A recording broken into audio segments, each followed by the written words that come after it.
All right. Hi, this is William Ramsey. Welcome to William Ramsey Investigates. On tonight's show, I have three returning guests. We've done a number of discussions together, not maybe with the same group, but about the Great Reset and other topics.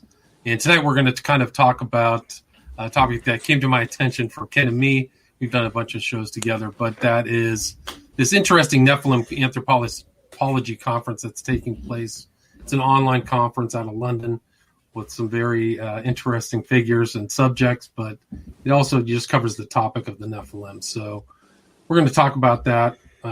And so Ken, Ammi, Zach, McGaha, and Chris Taylor from Don't Let Them Burn are here with me. So welcome, guys. Thanks for being here tonight. Thanks for having us. Thanks for having us, sir.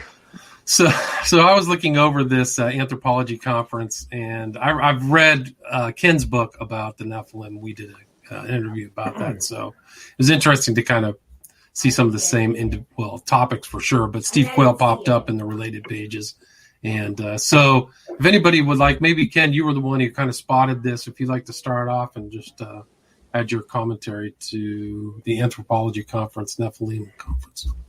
Well, the conference itself, one of the things we noticed, William noticed right away, is that originally it was going to take place at a Theosophist center. So that kind of clues us into the context, right?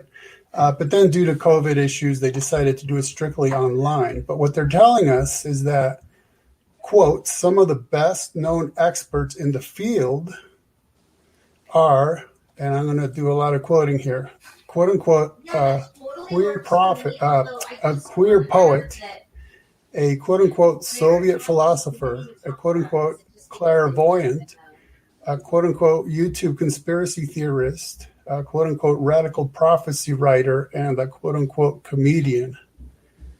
Right. But I feel like so, I mean, I've written maybe, in fact, maybe 5 books on the issues of giants and Nephilim and all of that stuff, and maybe 2 others that are directly correlated to the issues. And in fact, by the way, I just finished writing another one on that issue this week. What's the title of that one? This one is going to be The Pastoral Nephilim and Giants, where I'm reviewing what various pastors have to say about these topics. Uh-oh.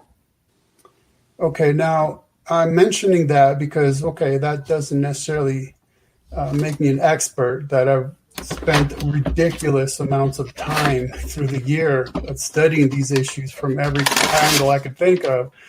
But the point being, some of the best known experts in the field, and I've never heard of most of them. Right, neither have I. Right. So that should tell you something. One thing that this conference does have behind it is very good marketing. That's something I've noticed. They're hitting me up on Twitter and YouTube and wherever. And now one thing I wanted to point out that I know Chris can say some things about is that it was originally put together by a company named Nacon, which is a French video game company. So you will notice on the on the Facebook page for this conference, they do mention the fact that pop culture is kind of gone Nephilim crazy. So you can find references to them in video games and TV shows and movies. And by the way, if you ever go to somewhere like Amazon or Barnes and Nobles and search for Nephilim romance, man, there are dozens and dozens and dozens of books. So it kind of makes sense that a video game company would want to put together a conference like this to draw attention to the fact that they have games related to this issue.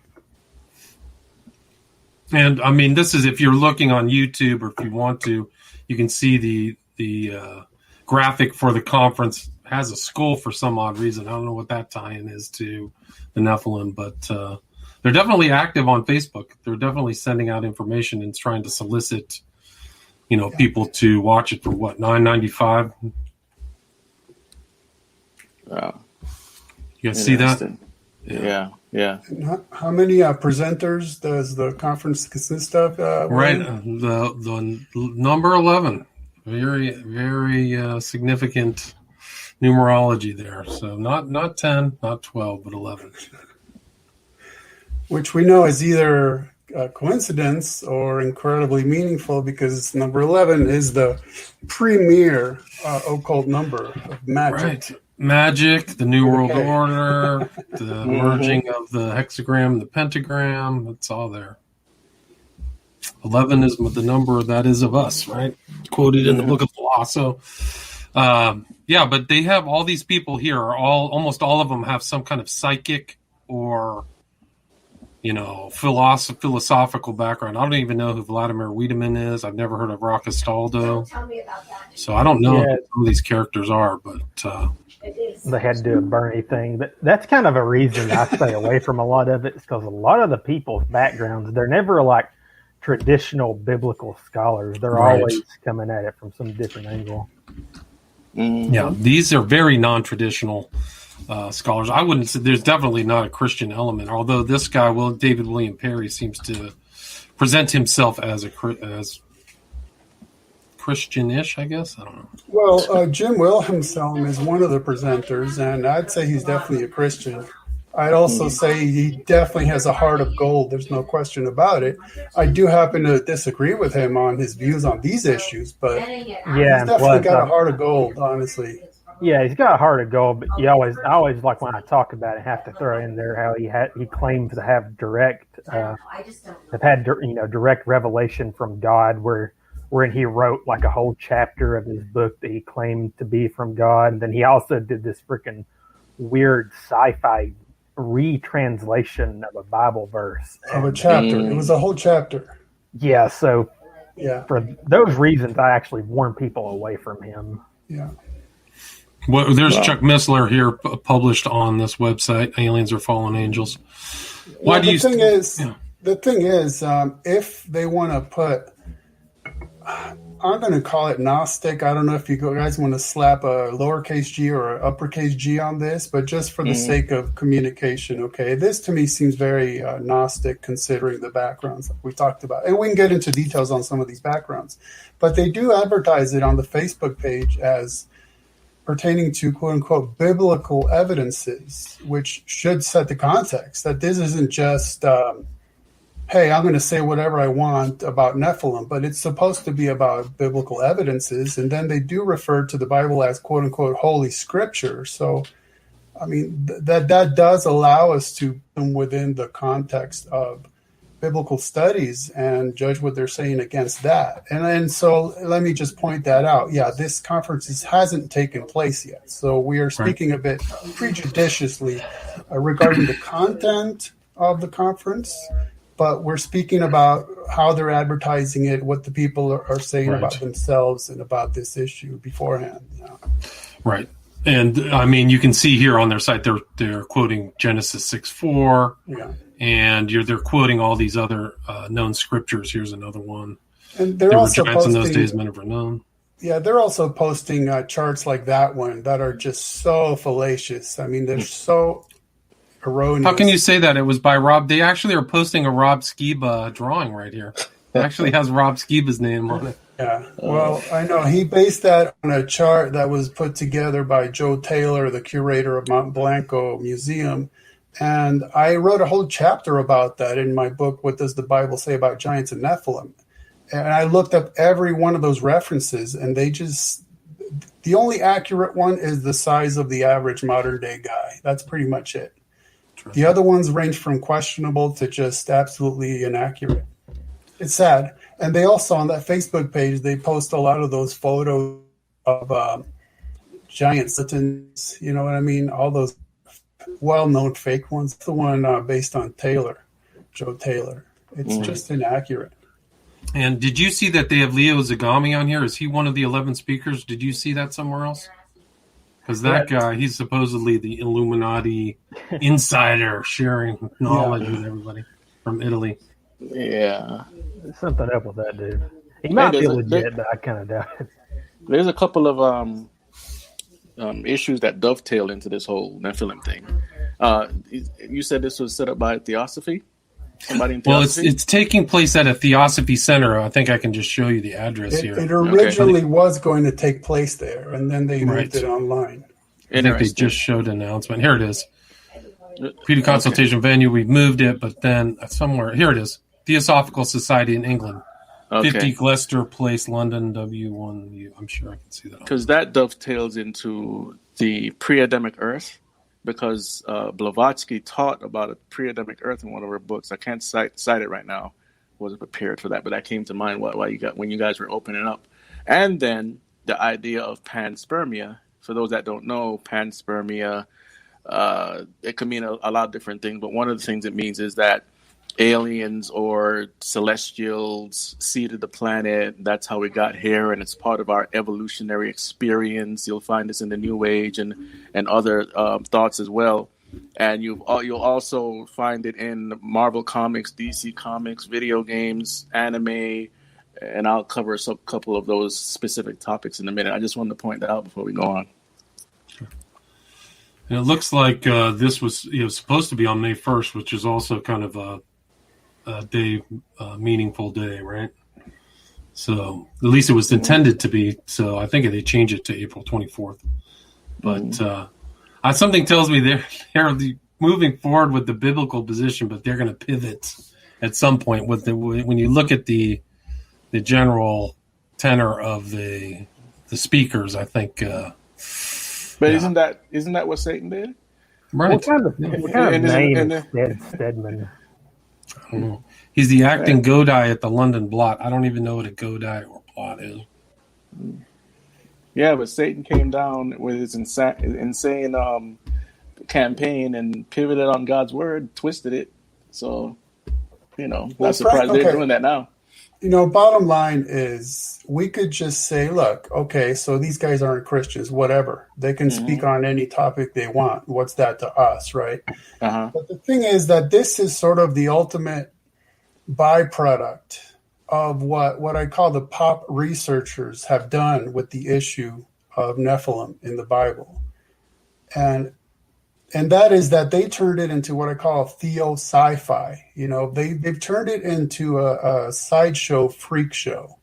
Honestly, that field of research is absolutely saturated with misinformation and disinformation. It's a petri dish of erroneous claims, and it's really just quite stunning. To the point that this, in a way, doesn't surprise me that's gone so far. That they make something out of nothing, or just kind of just make everything as exciting and sexy as possible. To the point that expect the awesome, expect the radical, expect the challenging. These are their taglines, right? They call it, quote, groundbreaking anthropology conference UK to uncover the true anthropology of the giant hybrids. So it's groundbreaking stuff that they're going to present here. And that's how you sell it, honestly. That's how you sell it. You make much ado about it. And let me give you just an example. This is a real-life example. So there was a report out of England about a cop who says he was overlooking a field that had a crop circle on it, and that there was a group of people that he reported as being over 6 feet tall. Who were wearing some kind of white outfits. And when they saw the cop, they ran off. And that was, that's the bottom line there. Well, with my shoes on, I'm over 6 feet tall. Okay, it's not very impressive. But when Steve Quayle reported on that, he claimed that they were 7 to 8 feet tall. And then when L.A. Marzulli reported on that, he said that they were 8 to 9 feet tall. Now, why? Why would they do that? When the police officer is trained in and experienced in determining height, why is it when you go from the policeman through Quayle to Marzulli, they somehow grew 3 feet? It's because if you have a quote-unquote ministry that's literally based on issues such as quote-unquote giants and Nephilim, you won't have much to do with your time, right? So you have to make something out of nothing. And let me tell you why I'm mentioning that specific example. I happen to know for a fact that when I wrote that on my website, L.A. Marzulli saw that article. I know it for a fact because he contacted me about it. And he didn't say a single word about that because it's just a fact. That's what he did. But in that article, I was taking issue with something Marzulli said in a lecture. So he told me, hey, that's not accurately representing him, because in his book, he did put additional information. And he was kind enough to send me one of his books just for free so that I could verify that on this one point, right, that I could verify something. So that was very nice of him. I have nothing against these guys on a personal level. I thought that was a very stand-up thing to do. But the fact is, the facts. And the facts are that these guys often manipulate facts and turn them into Theo-SciFi, because then it's more exciting than they've got groundbreaking new information. Right? Yeah, then someone like me who will tell you, look, this is what the Bible says. Guess what? It's not very exciting. You're not going to get tall tales. You're not going to get sci-fi. But hey, that's my calling. It's just to accurately represent what the Bible says. And for people who don't know, Marzulli and these guys have a Nephilim conference. At least I think they were supposed to have one before COVID. I don't know if that's a yearly conference or something like that. But although the pop researchers constantly have their own conferences, constantly. It's just that this was different because it mostly features people who are, I don't know, New Agey, Gnostic, mysticism, all that kind of stuff. That's what makes this one unique, is because they're getting in on the action, right? They're getting in on the action. That's what I'm saying, is the Christian pop researchers, by doing what they do, open the door to this kind of stuff. The doors are busted wide open. So if you're going to claim that you're doing biblical exegesis and you're going to start talking sci-fi tall tales, then that just tells the rest of these people, hey, the field is wide open for us to come right in. Right. It's tragic. Yeah, it's interesting. Actually. Yeah. I mean, I would expect some occult books on the Nephilim and all kinds of stuff like that in the future. They may be out there. I wouldn't even know. You said that there's already fiction, but because this theme, even though right now it's starting to, hit mainstream, I used to watch stories about this in anime way back in the early 90s. There's a video game, an anime called Flight of the Overfiend, and they had I think a 3 or 4 part series, and you have this spirit being that came and I got to try to tone it down a little bit. They had relations with women, and when he arrived, they would explode. So until he found the right one, women wouldn't survive this interaction. And then later on, and they had beings from the underworld having a worldwide orgy, pretty much. So it's nothing new. It's just now it's becoming popular within Christianity and now the occult. But the occult also touched on this a long time ago. Is just that in the day of information here, we're more privy to get these books now, and it's being actually promoted through our entertainment. This is why I touch on entertainment so much, because hardly anyone is touching this aspect. And I know, Ken, because you've seen a couple of shows I've seen. They have a new sci-fi show called Resident Alien. Now, they haven't touched the alien having relations with a woman yet, but I just have a feeling the way they're building it up that it might go there. And, this stuff is, again, everywhere. You see it in Star Trek. Gene Roddenberry was in contact with the Council of Nine. We talked about this before. And these same contacts with aliens, green women, and all this stuff, they make them humanoid enough to, so it won't be too weird, right? And then what does that delve over into? It spills over into having relations with tech. You have WandaVision coming out now from Disney, and no one is weirded out that she's, going to have a baby with a AI robot thingy, So you'll see the concept continually dovetails into different genres. Go ahead. Yeah, in fact, one of the advertisements says that the conference is, quote, insights into the giant hybrids trailed by truth seekers into biblical evidences since the days of Noah, dark occultists, and Jotuns. That's a Norse concept of an entity, right? Artificial intelligence and cyborg robots, ufology, and the return of the much-feared Nazi Superman, end times prophecy, and much more. I mean, it's all under the big top, folks. Man. Yeah, it's a big stew.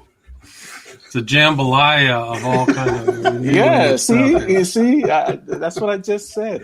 And Jambalaya. There's a TV show called American Gods written by Neil Gaiman, right? Yeah. And in there, they're not hiding the fact that beings like Baal, or you call him Wednesday, Odin, had relations with women. I mean, of course, that's in the mythology, but they make it so modern that this the only conclusion that you can come up with is angelic beings having relations with women, and they birth children.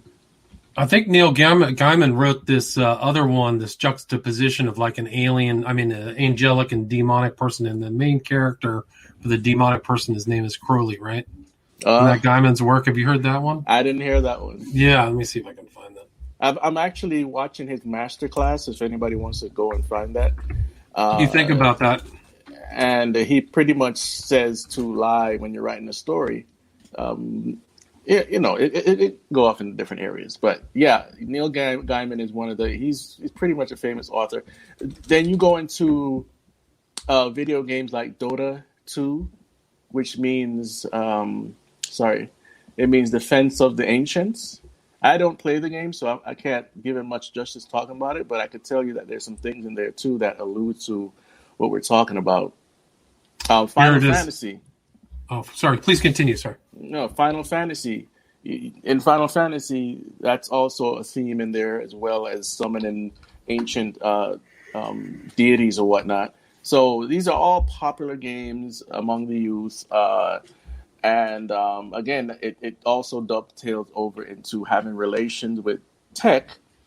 Now, this one isn't necessarily sexual, but the video game Halo, the mythology is built on panspermia, and so these rings, they cleanse the universe. The first time this thing happened, where they released something called a flood. Anyway, the hero, the Master Chief, builds a very strong relationship with an AI, which we use on our Windows system now, Cortana, right? But if they wanted to bring the story further, they could, because she can manifest as a human. Speaking of manifesting as a human, let me read you a quote from the show American Gods. Mm-hmm. There's a character named Shadow. Okay, he's in a big box store, and basically a Satan figure appears to him in the guise of Lucille Ball, speaking to him right at the TV. Okay. Yeah. So she says, "Look at me, Shadow, all in high def. We shot the show in 35 millimeter, cutting edge. Looks like hell in the transfer. Funny how things supposed to make you look good only make it worse. I can't even fill the whole screen. Just little old me talking to Lucy Ricardo. I'm all sorts, Shadow. Now listen to this. The screen is the altar, and I'm the one they sacrifice to. Till now, the golden age to golden age, they sit side by side, ignore each other, and give it up to me. Now they hold the smaller screen on their lap or in the palm of their hand, so they don't get bored watching the big one. Time and attention, better than lamb's blood." Wow, that's incredible. Yeah, but even though Neil and the rest of his writers that helped put this whole story together, even though it's blasphemous and all these things we could point out, a lot of it's actually true. The technology is becoming, in a lot of ways, people's gods, and people are going to, or already have started to have relations, whether it's only mentally or physically, they've already started that. So again, it goes back to the same concept of this conference. And who knows? I didn't get to watch it, but they probably touched on some of that, you know? Yeah, here's Good Omens. Follows the demon Crowley, played by David Tennant, and the angel Azrael, having grown accustomed to life to earth, was representatives of heaven and hell, seek to prevent the coming of the Antichrist, and with it Armageddon, the final battle between heaven and hell. Mm-hmm. So there you go. And by the way, Shadow Moon is Odin's son. Oh, I see. Gotcha. Yeah. Right. So he's basically playing into the whole Titan kind of view, sons of the gods. By the way, this stuff it's been in our face for so long. For example, I think there might be a reason why they portrayed Lucille Ball or Lucy Ricardo as taking on this image of To Speak with Shadow. Because if you think of shows like The Honeymooners, there's something about it where the main character he's always going off to the lodge, right? Oh, interesting. The Rick Lodge. He's got this secret society he's always running off to. And then in I Love Lucy also, Ricky never wants his wife to come down to the club. Never. Yeah. Now, and if you recall, his famous song was Babalu, right? Right? What's Babalu? What's the significance of Babalu? Well, Babalu, okay, so Ricky Ricardo, the actual man, the actor, he was from Cuba. So in the Caribbean area, there's a figure called Babalu Aye. Called the father of the world. It's from the Lukumi tradition of Santeria. So basically, this guy is on good old apple pie North American television every night, singing to a deity from Santeria religions. Wow. And no one knows it, you know? Yeah, that is true. Oh, my goodness. Give me a second here, guys. The concept you said they wanted to bring up the Ubermensch, right? Yeah, the quote unquote much feared Nazi Superman, the return of the much feared Nazi Superman. Okay, and so I just said the word Ubermensch, which in German means Superman. Jawohl. And here it goes. You know, we had the return of Superman on the big screen, but most people don't know some of his origins. But I'm not going to go into all of the origins. But in the movie Man of Steel, he was sent to Earth to pretty much spread the DNA of the ancestors what's inside of his blood to an Earth woman, so that their race can eventually overpopulate the planet, and we become their serf slaves. That's pretty much the premise of the movie, but most people don't see it because they don't know history. Interesting. Go ahead. I was just going to read another quote from one of the advertisements. Quote, visionary keynote speakers will examine Holy Scripture, long-lost legends, art and artifacts, ageless occult languages, hidden monuments, biblical predictions and revelations, genuinely inconvenient skeletons, and the folk memories surrounding the possible survival of the original tribes of the Nephilim into our era. Right. Now, let me just point something out here. That there's no such thing as the survival of Nephilim past the flood. It's not biblical. Right. The last of them died in the flood, full stop. They didn't return. They never will in any way, shape, or form. But there is something to this, in my view. What happened is, at the Tower of Babel event, people were dispersed throughout the world, right? So they took with them what was then commonly known and shared history. But then as time progressed, then each culture embellished this or that point, and then it becomes what we call myth and legend. So I do think that I'm not a humorist, but I do think that there is something to a lot of these ancient tales. But I definitely draw the line at the flood in differentiating ancient history and then the memories of it that we find in legends and myth versus actual on the ground existence. That's very different things. Yeah, it is interesting how a lot of those, other religions, they have that kind of pagan thing going on, which obviously by definition they're pagan, but specifically like the Greeks, it's all, would be like, we would classify it as like, angelic beings or whatever. It's like, obviously they're myth, but I think that does make a lot of sense relating it back to the spread and, memory of the original Nephilim, if they were angels. I mean, or angel hybrids. I know there's debate about that. I'm on the opinion now that they were, but there's definitely been a lot of debate about it.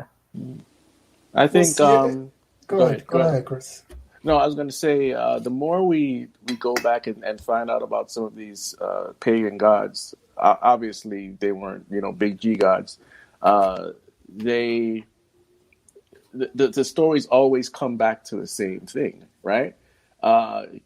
Ken, you mentioned on my show about the Raphaim, and that's another interesting topic as well, because when you get into the topic of the serpent mounds, the Quetzalcoatl's, and ancient deities like that, you start to see the same pattern again.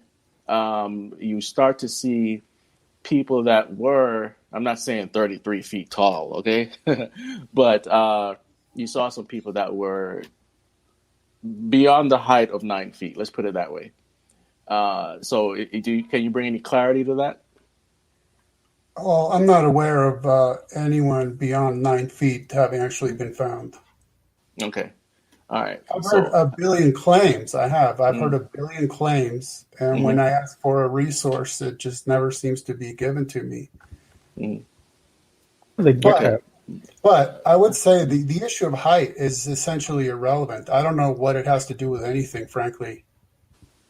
This is kind of irrelevant, but one of the guys who pushes the bone things the much, L.A. Marzulli, isn't he also fucking one of those advocates for like rebuilding the temple to like start up the end times or something crazy like that? I don't want to misrepresent him, but I've heard that claim made about him before.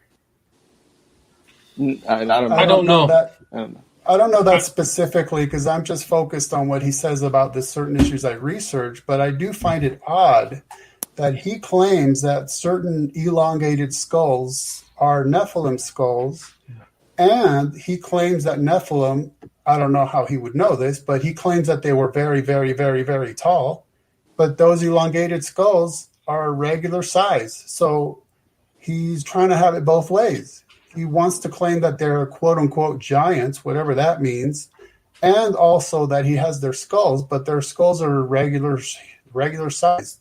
So why doesn't anybody say, by the way, you might want to clean that up, because that's a straight-up contradiction. What's going on? Yeah, I've heard that he had a claim over some kind of artifact that turned out to not be what he said it was. Like, I think it was some kind of. I know what that artifact was. Yeah, me too. It was a very small, like the size of your hand, a very small thing that looked like some kind of demonic fairy, honestly, with little tiny bat wings and stuff like that. And I mean, the thing is, it was presented to Marzulli. He checked it out. He had a few people research it. He had it x-rayed, and then he ended up putting out a DVD explaining how it was just a hoax. That's all it was. Yeah, it was a hoax. So I mean, at least he exposed himself. You know what I mean?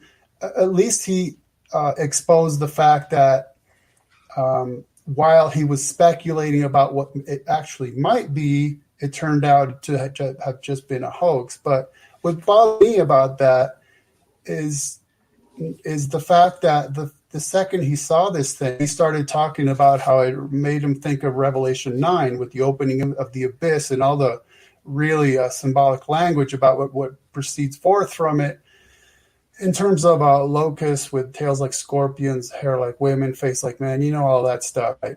And I'm thinking that creature you're talking about has nothing to do with anything that's described in Revelation 9. None of it looks like that whatsoever. What's described makes me think more of like a that's modern what bothers me transgender is person. making something about nothing, right? Making much ado about nothing. I got to tie this into biblical prophecy because that's my shtick.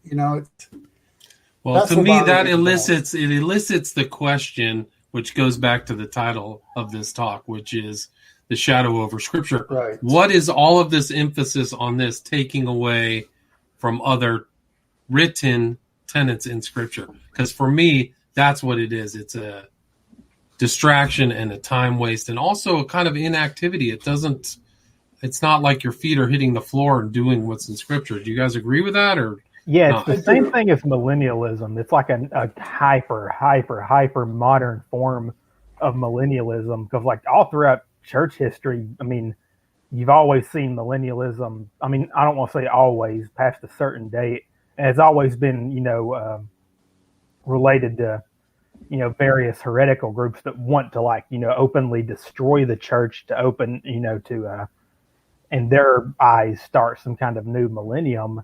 I kind of think that's what this stuff is, but just, since we're in the post Star Trek era, it kind of utilizes a lot of that.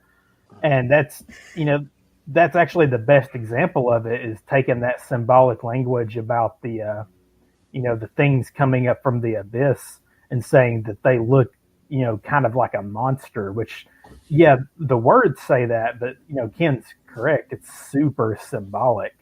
Like, thing about Revelation is that everything, even down to like all the numbers used, are completely symbolic. Like, and we actually know they're symbolic because at the end, when they're doing the measurements of the, I think it's like the new Jerusalem, and they're using the same numbers, they don't come up accurately, as in like this could be an actual measurement. But if you understand that the numbers represent certain things, and that those things tie into what the New Jerusalem is going to be, like, for instance, 1,000 is always, it repeats as the number of completion. It just shows you that like everything in Revelation is symbolic. And where a lot of millennialists, I think, get off the track and dispensationalists specifically, is they'll say that the original 7 letters represent church eras, but then they'll say that everything past that, which we know is a vision, is supposed to be taken literally, when what the text tells us is that the letters to the churches are real letters, and everything else, since it's a vision, is meant to be taken symbolically, which lines up with the rest of Scripture. Like, in particular, like the Daniel prophecy with the the big old statue and whatnot. It's all all symbolic. And you can know that too, because, for example, in my book, What Does the Bible Say About Giants and Nephilim? I actually looked up how the Bible gives you what it means by all of those symbols. Locusts, hair like women, like lions, tails like scorpions. I look back in the Bible and derive the meaning of every single one of those symbols. It's very clear. I mean, just to throw out 3 of them off the top of my head. Tails like scorpions. Well, Jesus himself likened Satan's power to scorpions, right, and serpents. Hair like women means that they're under authority, which they are, because there's an angel of the bottomless pit from which they come. Locust, obviously, a large group of destructive beings. I mean, it's very obvious. I might be on the opposite end of the argument, but I don't take everything in the book of Revelation hyper literal or anything like that. I know there's definitely symbology in there, but I do take some literal stances, like, say, for instance, I'd say there's a mix. There's definitely a mix. Yeah. Like, say, even when you go to Revelation 20 verses 1 through 6, it repeats 1,000 years, 1,000 years, 1,000 years. I take that one literally. Satan will be locked up for 1,000 years. There will be a millennium kingdom, those sort of things. But when it comes to mixing the idea of Nephilim, or the Nephilims are going to come back, or you have Nephilim DNA, I'm skeptical on those things based on how they're explained and how sometimes a lot of it's drawn from mythology, pretty much. I think when we start to mix too much mythology with the book of God, the Holy Scriptures, we start to deviate a bit. What do you think? See, this is exactly what I thought. I don't know if you guys are aware. I recently debated a gentleman named T.J. Stedman, who wrote a book about Nephilim-related issues. And that's the impression I get from him, is, let me put it this way. So, from the historical literary context, that is, if you look at the literature from biblical times that is not canon, it's from pagan cultures, we can learn certain things that help us understand the Bible better. Sure, of course. The cultural context, historical context, grammatical context, it helps. But when the Bible makes reference to pagan ideas, or even if it plays off of the Baal cycle or whatever, it's not to incorporate that into biblical theology. And so that's where I think people cross the line when they say, well, other cultures have the Rephaim being spirits that come back from the grave. And it's like, okay, but the Bible doesn't. So that's where you draw the line, and you have to judge it by Scripture. So I think that's something we need to be very careful about, learning from and deriving certain context is one thing, but incorporating is a whole other issue. Yeah, did you come up with that term, Ken, Theo-SciFi? As far as I know, yeah. Okay. I want to give you credit. I want to give you credit. Okay, if you like that one, then I recently came up with gigorexia nervosa, which is when you're obsessively seeking to see giants, and then when you don't, you just make them up. That's good. There's a giant behind me right now. I don't know if y'all see it. Oh, go ahead. What'd you say, Zach? There's a giant behind me. Okay, right. No, I see him. I definitely see him. He's lurking behind. Don't look back. There is something that you might want to look up. And again, this is not a source that I can cite right now because I wasn't prepared for it. But according to certain conquistadors, I believe in South America, they supposedly found in some caves giant skulls and whatnot. The skulls are big enough for them to put their rapier swords through. So if that is true regarding giant, that's the name giant, then we have a case for something that went on X amount of years ago. Well, there is a reference in the historical guide. It's Bernal Diaz's Conquest of New Spain when Hernan Cortez was talking to, oh God, what was his name? What was the chief Aztec's name? It wasn't Cuauhtémoc. It was Montezuma or Moctezuma. Moctezuma pulled out some huge bone, and they had it lacquered, and they showed it to him, and they said that there were once giants in the land. So, maybe they were just big people or something like that. But okay, I'm not saying that's Nephilim either. Right. That's what I'm saying. That's why I stuck to giant. I didn't even say Nephilim. They are. Right.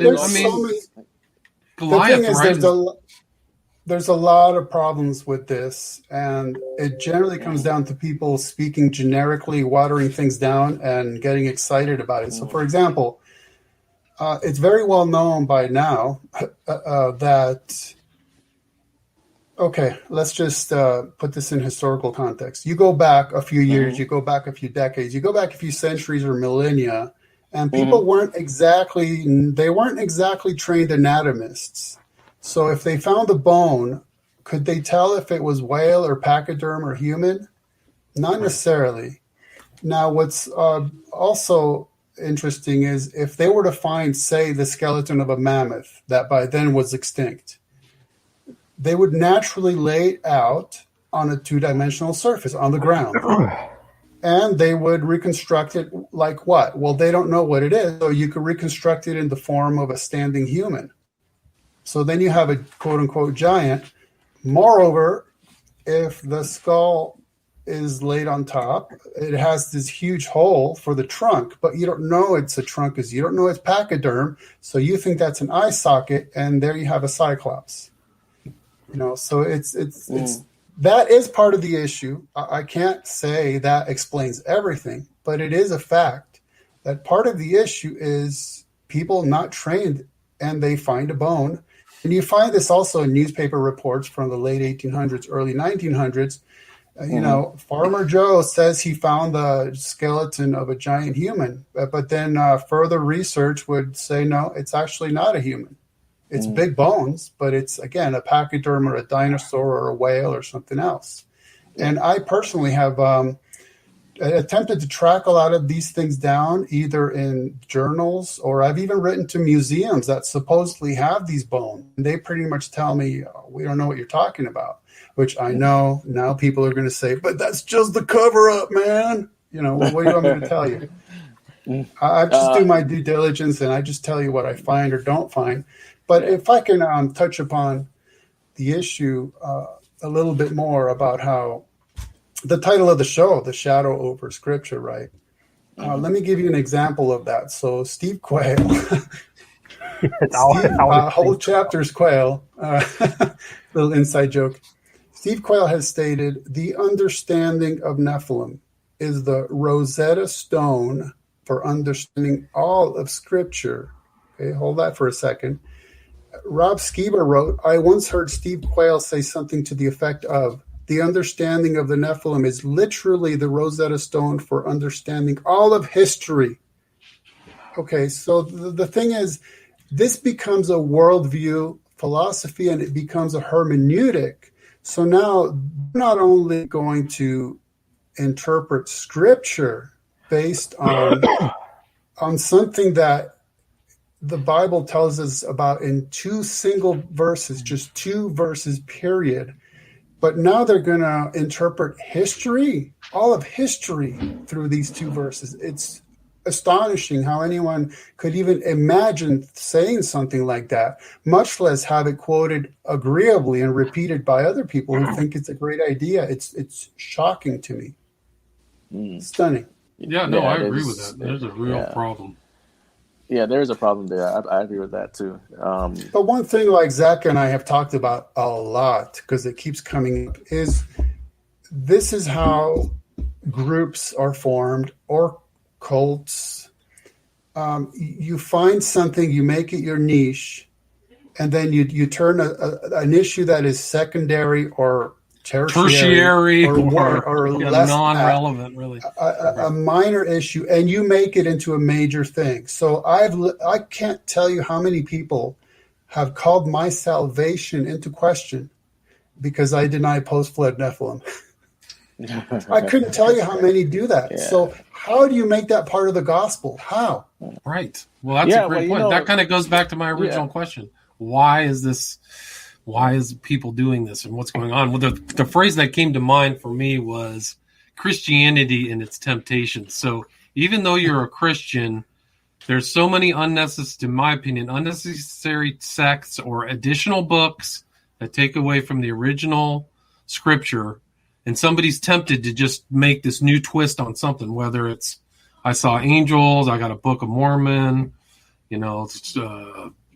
Watchtower or something. And you have this whole thing that distracts from the original life and death of Christ. And I think that's this. And Nephilim can fall, this Nephilim stuff can fall into that category as far as I'm concerned. Yeah, the word, you're actually talking like a Lutheran there, because the word we use for that is, I might be wrong a little bit, but we call it enthusiasm, where people are enthusiastic for things and they end up getting, revelations about the core of the gospel from post-biblical sources, and specifically, of course, visions, like in the case of whoever that Seventh-day Adventist woman was. And of Mary course, Baker Eddy. Ellen G. White. Ellen White. Yeah. Baker Eddy was Christian Science. Scientist. Oh, sorry. Yeah. There's an important. Oh, sorry. Finish thought. Sorry. Oh, sorry. No, that's okay. I was just going to say that every time, and this is why I think I've been soured on it so much, specifically because a person in my, actually in my family who's into a lot of this stuff, and I kind of went down the rabbit hole from looking at it from, just his stuff to then looking at it, everywhere else.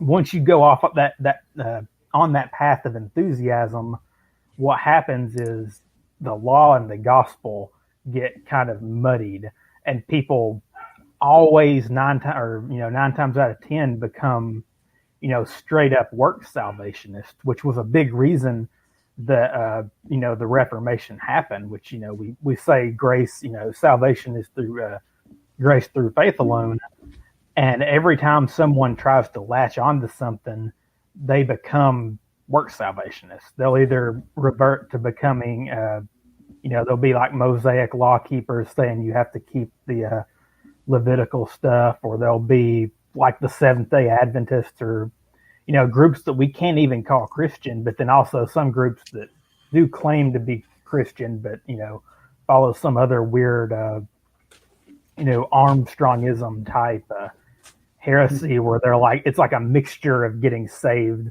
but then also doing the law. That was a whole big thing that the Catholics are into, because they get really confusing in how they try to say that we're also saved through our works, and then they add purgatory and stuff in. Yeah. It's like that always follows. Like, if something can get you off that narrow path of just trusting in Jesus for your salvation, you'll be a work salvationist. And maybe the Nephilim stuff has done that to some people. It's like everything else has. So, I'm assuming it's probably in there somewhere. Yeah, I think that's a good point. No, it's like you have to believe in Nephilim, or else you're not saved, or you're not actually being exactly. Accurate Christian, or you're not within the narrow. Where is that in the Bible, and where does the Bible say that you have to have 100% accurate theology, or you're not getting into heaven? If that was the truth, we'd be scared. We're all done. We're all. What were you going to say, Chris? Well, I was going to say, this leads into the point I was trying to say earlier. Pretty much, even with the topic of Nephilim, or if you want to say Raphaim, or just the fallen, or whatnot, there's going to be different categories of people it splits into. Because I was one that was headlong into this stuff a lot, and until I started, when I got into Bible college, I learned how to, research better. Let's put it that way, with exegesis and all this, right? So approaching the individuals that are coming to you with a certain point of view is very critical to understand where they stand with it. Have they gone off the deep end, or are they just searching, or is it some works-based salvation for them, like you said? We have to figure out the differentiation. So I'm saying all that now to get to my other point, which is the spiritual realm, right? The research I'm doing for my documentary is very interesting, man, because it always comes back to this issue, not necessarily Nephilim, but sex with entities.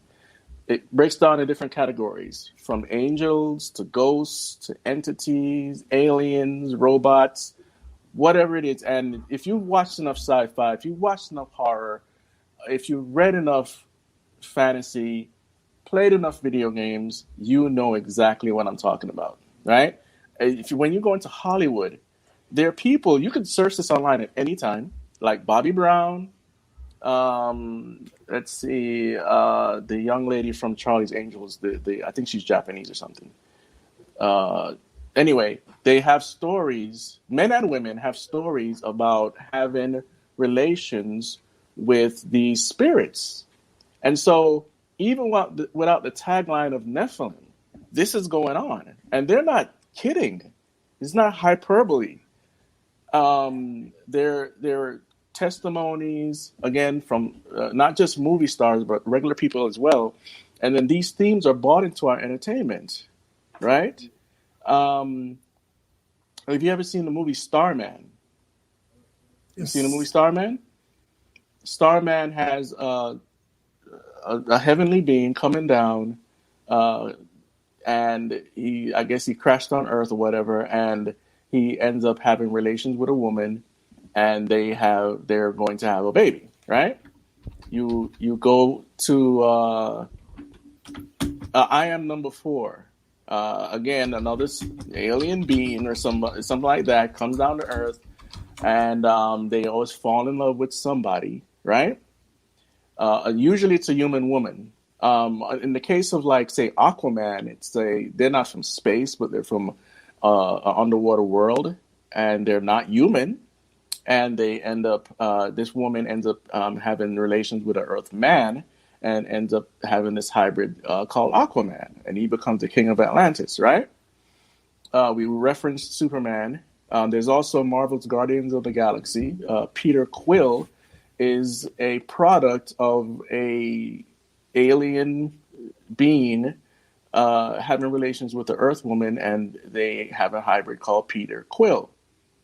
Let's see who else we have. Let's see. What's that movie? Splice. This is a woman alien coming down, and she's on a mating frenzy with men to have her, offspring. So you'll see this theme a lot in our entertainment. Why? Is it always pivoted off of the Genesis 6 narrative? I don't think so. I believe that just like there are blood sacrifices, there are sex sacrifices, sex rituals, and as you know about L. Ron Hubbard, Jack Parsons, and Aleister Crowley having homosexual relations to get secret knowledge. This is pervasive in the occult community. So even if a person doesn't know about Genesis 6 and what went on there, here we have the same theme. I think we need to explore that. Anyone? Yeah, you might find this interesting. You guys have probably heard of Rudyard Kipling, the Freemason Rudyard author. Kipling? Yeah, Rudyard Kipling. Yeah. If you remember his book, The Man Who Would Be King, right? It's about two Freemasons who people mistake them for gods, right? And at one point in the story, it goes like this.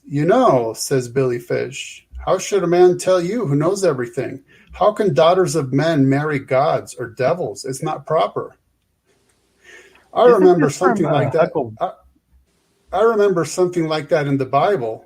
But if after seeing us as long as they have, they still believe that we're gods, it wasn't for me to underreceive them.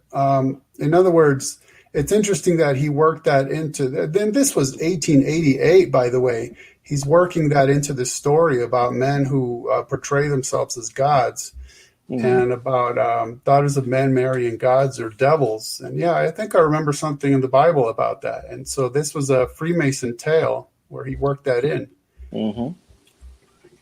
Yeah, for a second I thought you were bringing up the reference to Huckleberry Finn with the two guys who think they're or who lie to the two Huckleberry and Jim on the raft, saying that they're kings or something. And again, I want to make it it's very important to keep stating, don't separate this issue from technology. It's very important not to separate it. It's just like how we see all these movies and video games and whatnot, and we separate them from the spiritual realm. It always has to be included because that's where it's going. Okay? When you have men, grown men too, okay, from 25 and up, dating their phone. I don't mean in a hyperbolic sense. They have apps that they have these AI dating apps. And these men are taking this AI who loves 1,000 other people to dinner. Okay, we have the sex robots that are in high production at this point, right, around the world, And many people that don't want to believe this, you can find it in less than 2 seconds. Okay. So that's another aspect right there. And again, this is a constant theme with the robots, humanizing the robots and dehumanizing humanity, right? Right. Didn't Epstein put money into the creation of that female robot? I forgot what her name was. Sophia, yeah. I think he's either financed that guy who did it. Gertzel, I think was his name. He was on Joe Rogan's show. And I think that's all relevant, you know? Yeah, and Epstein wanted to he was into transhumanism, and he wanted he was going to have some kind of breeding center or something like that. Yeah, right, with his own sperm. So I think where we're having a lot of issues is a clash with biblical narrative that people are doing, and then they have the clash with the mythology, and so we have a convoluted issue that has to be straightened out somehow. And I don't think it's ever going to get straightened out because it's gone far right now.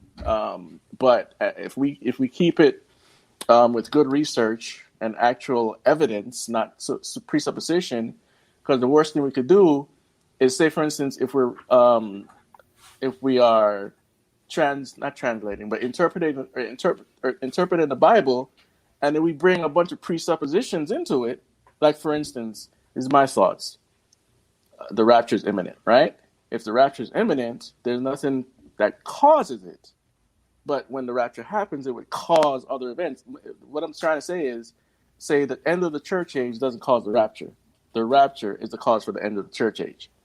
Totally two different things there, right? So we bring all these presuppositions in. Like say, for instance, oh, well, if America is overtaken by communism, here comes the rapture. Well, really? I don't see that in Scripture. Because it's imminent, right?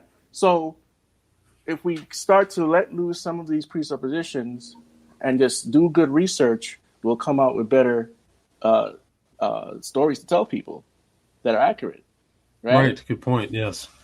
So you can not talk about the Nephilim as much, something else. Yeah. And this really revolves around the issues of what is variously known as transhumanism, which I constantly point out, inevitably combines high-tech evolution and the occult. And incidentally, the issue of quote-unquote aliens, it's the same thing. Right. High-tech evolution and the occult. It's all part of the same thing. Ultimately, it seems to come down to a deconstruction of God's created order. And so that if humanity is the pinnacle of God's creation, then that's the biggest target. So in our rebellion, us as fallen beings, and in the rebellion of paranormal fallen beings, such as demons, we would be the biggest target. And we're to the point where we're not just deconstructing philosophy, we're deconstructing reality to the point of claiming that the universe is illusion. And now we're deconstructing ourselves and each other through these new technologies where we can have little children not grow up to be what they were meant to be, but something different because we're able to pump them full of pseudoestrogen or testosterone and various other drugs.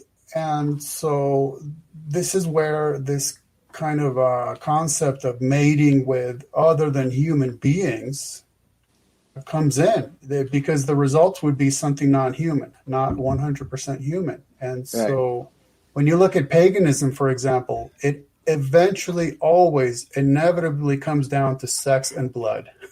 See, there we go. And the whole thing is about sex. I'm glad you mentioned that because it ties right into this picture. There's Lavenda with Podesta and the blood drinker right there, the occultist, and then the UFO promoter right here on the left along. I just came across this again. This is actually an incredible picture. I mean, so basically, transhumanism, the issue with aliens, the issue with demons, all of it comes down to deconstructing humanity. In one way or another, for one reason or another, willingly or unwillingly, consciously or unconsciously, it doesn't matter. It all comes down to deconstruction and deconstructing God's created order. Mm-hmm. Yeah, I totally agree with that. And it goes back to our last program about the hybridization of humanity. right? Right. CRISPR, right. You I see, was just thinking about your video today. Oh, I think it's the only rap video I've ever seen that has like footnotes on the screen, which was awesome. I mean, there's like the definitions and everything. Just it's so educational. Yeah, they're actually reminding me of an old rap song that I listened to. I don't know if you're familiar with Bill Laswell and all the stuff that he's in. There was a band called Material that he was a part of, and there was a rap video, or not video, but a song that he did with Cool Keith on this Inton. I can't pronounce the album's name. It's weird. Yeah. But it's kind of funny because it seems like it's predicting things going on now, like talking points, like in specifically the Soy Boy meme. If you've seen that one, it's kind of weird that song seemed to be talking about it in the 90s. Well, you see, again, we're in this age of information where things are exploding. We're learning more. I have thousands of books on my computer. I couldn't hold that in my house if I tried, right? So a lot of things that not you, but like the whole of humanity thought were hidden were actually there.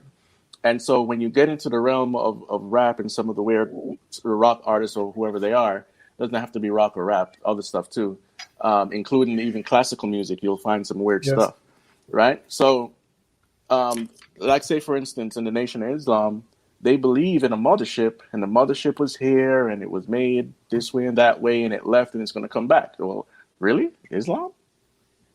That's in Islam? We wouldn't think that. I don't think a true Islamist would agree with that. A true Islamist would not think that's Islam. That's the Nation of Islam. The I'm black just saying. Yeah, right. So there it gets weird again. Yes, absolutely. The mother plane. Right? Yeah, wasn't it on the Isle of Patmos too? Wasn't it where the Book of Revelation came from? I forgot. Yeah. And incidentally, it all revolved around the quote-unquote big head scientist. Absolutely. There we go. Yaqub or something like that, right? That's right. Yeah. Yeah, and it gets into racism and all this other stuff, right? So we wouldn't, because we don't study that, we wouldn't think that issue would even be there. I found out about, I guess, 4 years ago when I was doing all this alien research. I'm like, what? They believe this too? So, you'll be surprised at the things that were in songs in the 90s and the 80s. Especially when you go back to groups like Earth, Wind, and Fire, Atlantic Star, those type of groups. They sung about all this weird stuff we talk about today.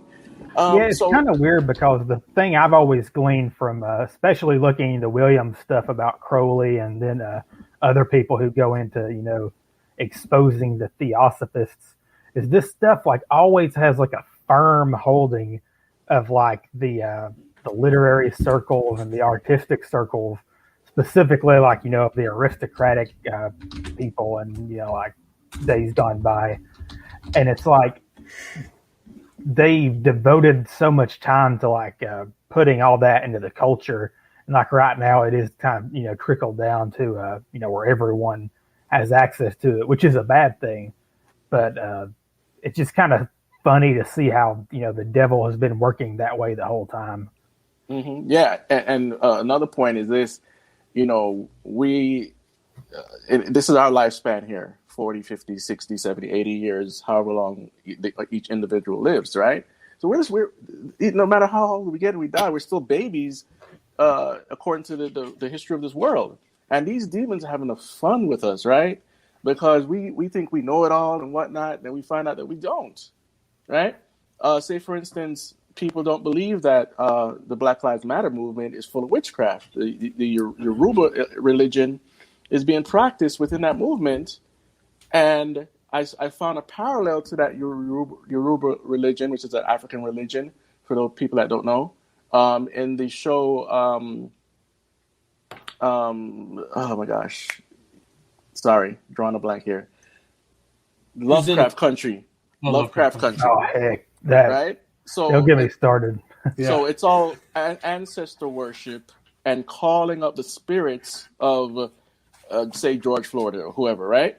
When they chant their names, but most people don't know that. Yeah, right? And you go to Lovecraft Country and there's a scene in this house and here comes, say the name, say the name, say. I'm like, oh, snap. Let me go study this some more, but most people don't believe because they're missing the information, and that's information. That is the most valuable commodity on this planet. Not gold, not silver, no minerals. Information, because the people with the most information get to control the narrative, right? Or add to the narrative.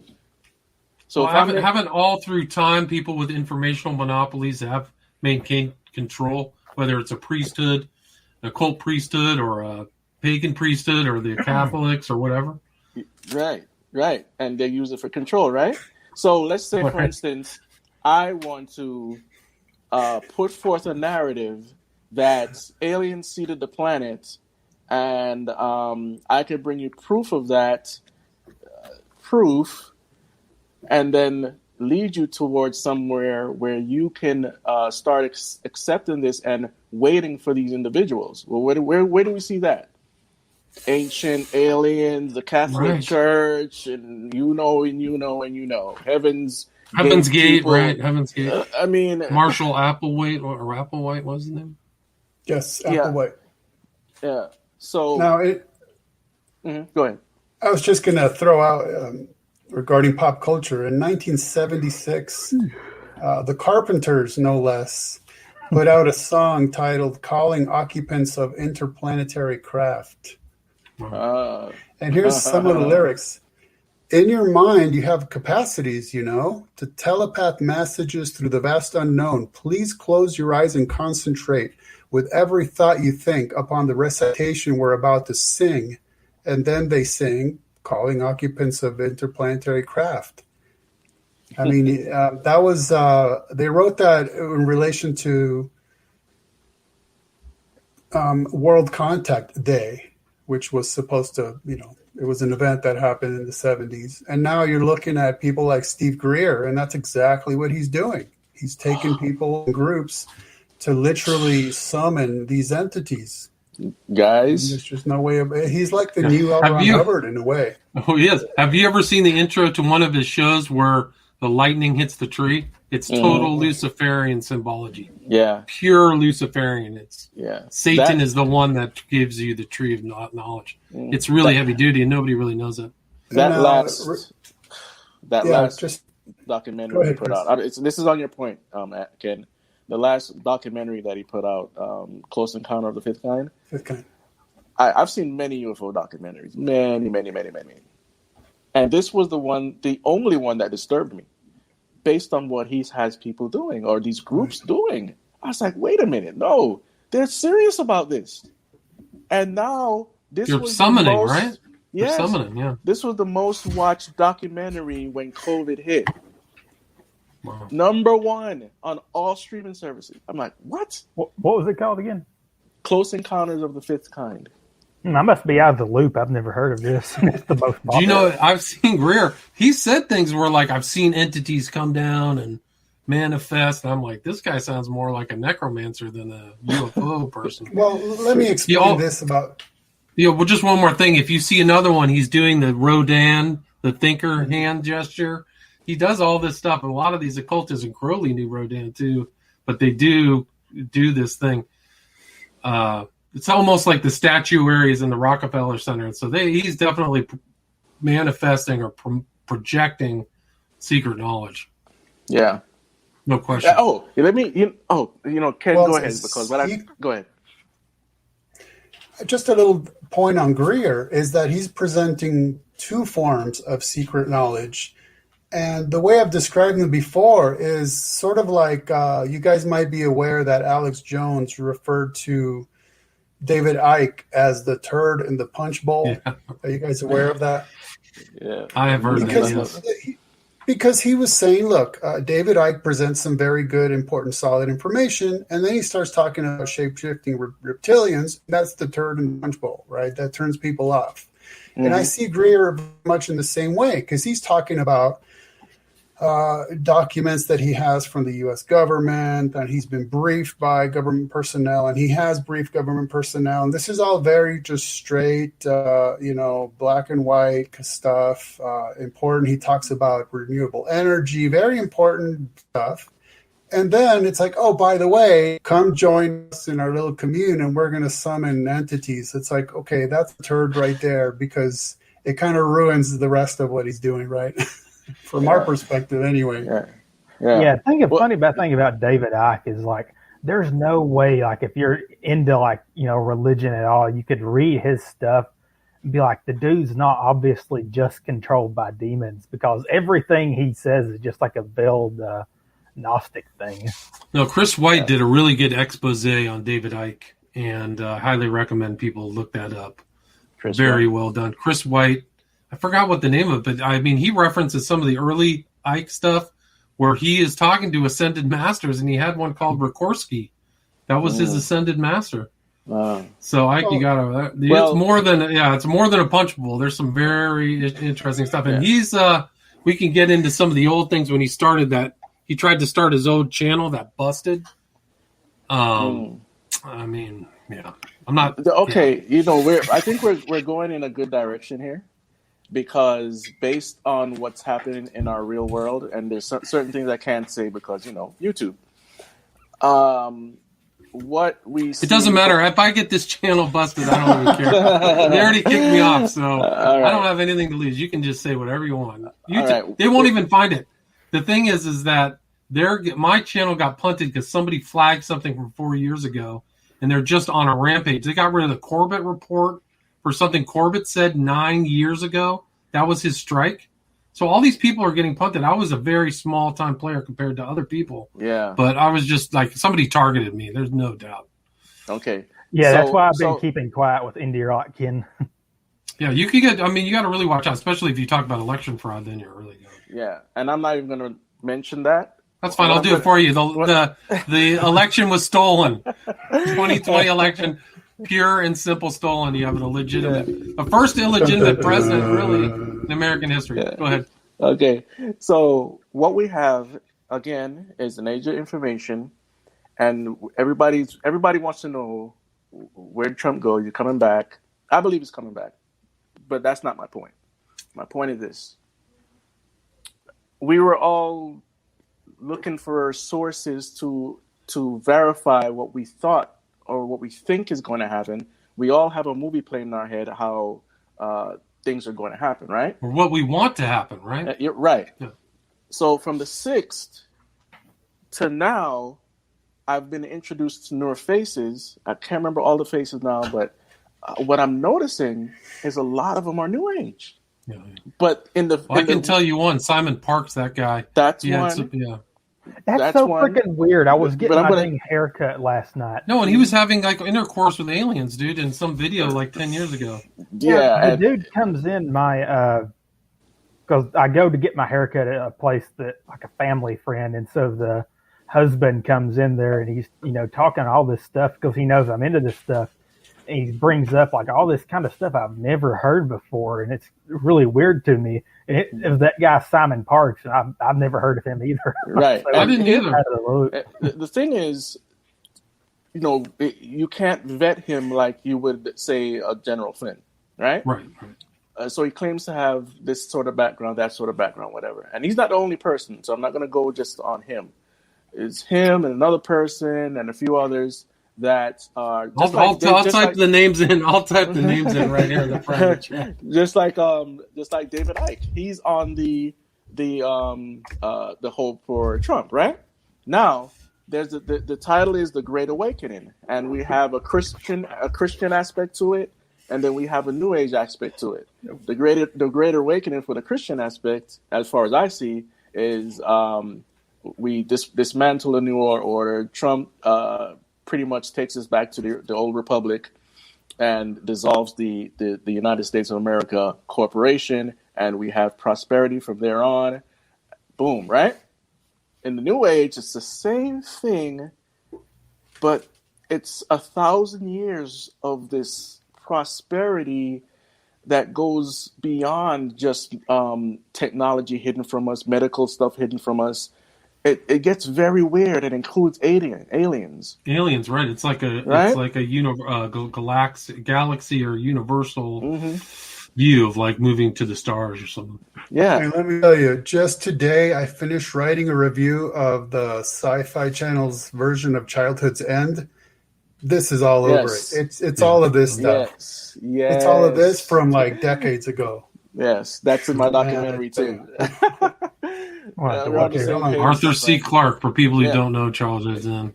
Yes, and so this also, you see, I don't.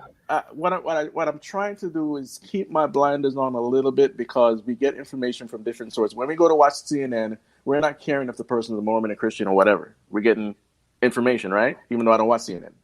Right? Supposedly, you're supposedly getting informed. Right. So when I go and watch Fox, it's the same idea. I'm not thinking if this guy's a Mormon, a Christian, or whatever. But when I go to Glenn Beck shows now, The Blaze, I know that I'm dealing with Mormonism. There's no question, right? So there's a guy that put out a documentary on pedophilia in Hollywood, and when you hear him speak, he sounds like a Christian, but you don't listen. You got to keep listening, and then you figure out, he's a New Ager, because this term God has become so watered down. It's always been something that's a generality, right? So for us, God is Yahweh. Jesus, Yeshua. Right. Jesus is the Messiah, right? Right. For them, it's totally something different. They're ascended masters. They never state you that. Are God. Yeah, they almost never state that. It's Jesus the Messiah.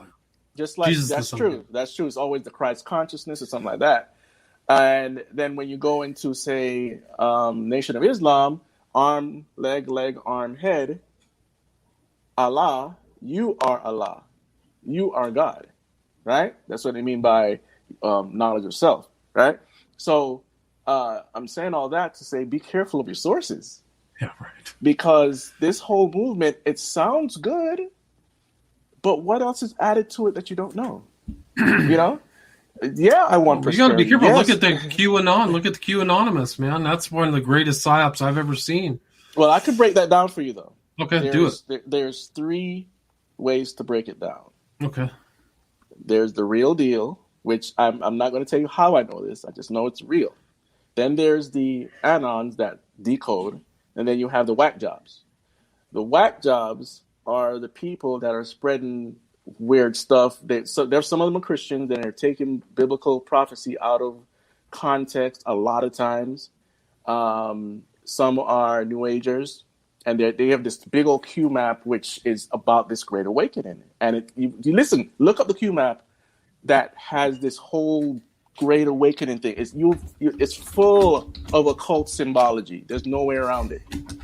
Okay, so that is a part of what I would say is a psyop. Okay, the original intent for it was to give out information to people so that we could do something about saving our country, not to get us into this whole thing that when nothing happens, we get our bubbles burst and we're like, oh snap, there it is. Look into that, blow it up, and look at it, right? So anyway, that's how you break down the Q. It was originally made for younger guys that are gamers because they are into coding and whatnot. So are you saying the original posts of QAnon are legitimate? Yes. I've heard that from people. Do you think that their predictions have ever even come true? Well, I mean, they've tried to predict stuff like the arrests, the indictments. Right. But, I'd have to look into it in greater detail, but there's a lot of promises they made that did not come true. And you're absolutely right. But if you go back to some of the 2018 posts, those things are happening right now. Right now. So, and let me be clear, I'm not a big Q follower anyway. I'm not either. I have some friends that follow it way more than I do. And when I see some of the stuff from 2018, 2019, I'm like, oh, wait, that's going on right now. So it wasn't I tried to go onto some groups on Gab and try to get somebody to prove to me that that QAnon is true and they're sending proper information. I couldn't get one person to go, oh, this is real. They just said study it. And I said, I'm studying it. I can't. Because it's not something that you're going to jump in and say, oh, well, this has been proven. This is real. This is right. But it's very convoluted. But isn't it come back to information monopoly? Like they want you to look into I swear it's probably the same as looking into the entrails of a slaughtered goat. Like, what are you reading into? Okay, there's all this mumbo jumbo. Tell me something plain and simple. Fine. Sure, that's the thing. I mean, it's almost like conspiriana. It's like conspiracy smack. Yeah. And I hear some of these guys talk, and I go so far back to some of these other guys that I just can hear it like, oh, do you know mortgage stands for death thing and blah blah blah. I'm just like, ooh. I get where you're coming from. Trust me, I get where you're coming from. Okay, well, I'm not that. I never felt bought it, but I'm more curious for somebody to just specifically just show me 2 instances where they anticipated the future. Just one. And I would like to go back. I'll have to go back because again, I don't follow it every day. I know. I'm not challenging you, Chris. I'm just kind of putting it out in the ether. If anybody's listening to this, send me an email. Yeah, I would love to know. Yeah, I get it. If you want to wrap that up, Chris, then we're going to just wrap this up in 5 minutes, and maybe everybody can share their thoughts on Nephilim. And if people want to reach out to people, you can share your emails or websites. Thing. Yeah, so my whole point of all that is, again, information, who's controlling it, how they're distributing it, and what's false, what's true. You have to be able to walk that line. Because no matter if it's religion, science, the occult, everything has a good and a bad. When it comes to the Holy Bible now, we know there is no. It is not flawed. It's the Word of God. God wrote the Bible through man, not man wrote the Bible. You know, so that is the only place where there is no confusion. People make it confusing by bringing their suppositions into it. Great. Anybody want to just start wrapping this up? I got to run in 4 minutes. So just to tie this back to our context is the misuse and watering down of words. So, for instance, I've seen so many articles and videos about quote unquote Nephilim animals and Nephilim fruit and food. And by the way, last time I saw a video with Gary Wayne, he referred to Nephilim dogs. Yeah. Okay, and this is all clickbait stuff, because if you want to talk about genetic manipulation, we already have a word for that, and that's genetic manipulation or GMOs. You don't have to use the word Nephilim in an uncontextual way just to get clickbait attention. And so now back to this conference, let me one of the advertisements says, "Unleash your past self" with Andrew Ray. And then another person is Johann Alstad, and his main works revolve around the topics of the New Age. Then there's Suzanne Laybourne, who's described as having a diverse background in esotericism, psychic experience, and mystic research. I mean, so what you have here is, again, just going kind of full circle. In my mind, this is just the ultimate outworking of what Christian pop researchers have done with this issue, which is turn it into a sideshow, a freak show. And so now anything goes. I mean, you can kind of claim whatever you want. We saw the number of topics they want to talk about, and they just slapping the same label on all of it, right? So like, here's one of the advertisements. What do the Nephilim, Knights Templar, Lost Knowledge, UFOs, and the Hollow Earth have in common? Like I said, it's all under the big top. And that's why, because this has ceased being a serious issue of biblical scholarship. And in certain circles, it's become Theo-SciFi. It's really exciting. It's really fun. And it's really interesting. I'm not doubting any of that. But how much of it is accurate? Very, very little, sadly. Andrew Ray's creepy looking. Yeah, no. Have you seen this video of this guy where he's doing poetry? This guy likes to wrestle with dudes. I've seen a video of him. Really kind of, this is very strange. I mean, anything? Would you like to add anything, Zach, before we wrap it up? No, just if you're into the, for instance, I know when I first was, converted, the Nephilim stuff and the end times people are the first ones that I came to, because when you're a young male especially, that's just the cool stuff. And very fortunate that I've been able to get away from it. And Ken has actually helped. He's one of the first people who I came in contact with who did research specifically attacking these guys who never get countered. And we have a lot of videos about that on our show, Indie Rock Dinosaur, which right now, I mean, if you type in Indie Rock Dinosaur, it'll come up. I'm kind of rebranding some things. I think right now I have the name of the channel changed, but if you type in Indie Rock Dinosaur, all those episodes will come up, and there's more than one specifically about this issue. What's the new channel name? Do you know? Yeah, I'm probably going to change it back because I started a new show and it didn't work out at all for the first episode. The second episode might be good, but so right now, if you type in Indie Rock Dinosaur, gotcha. And Chris, would you like to wrap up with anything or promote your website? Sure. You can find me at don'tletthemburn.com, my YouTube channel, BitChute, Rumble. All those channels are named the same. Don't Let Them Burn. You can do it in one word, or you can separate the words. I'm working on a documentary called The Alien Deception Entertainment Frontlines and a couple other projects. Pretty much my documentary is about how Hollywood is training us to accept ETs coming to our planet and saving humanity. So, and other than that, we talk about all sorts of issues. William on a couple of shows, we did a show with Ken, and we go from entertainment to the weird stuff. And that's what it is. You can contact me on don'tletthemburn.com.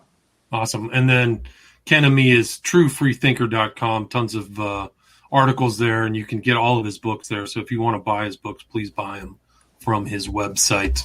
And my website is williamramseyinvestigates.com. So if you want to read some articles that I've written on a variety of subjects, you can check it out there. Some of my old articles are there as well. So thank you guys for joining me. Really great conversation. And let's do it again soon. Yeah, I was going to add my Twitter handle, Spectral Solas. I've been having fun with that one. Spectral what? Souls? Solas. Solas. S-O-L-A-S. Yeah. Gotcha. S-O-L-A-S. All right, guys. Thanks so much. All right. Thank you. God bless. All right.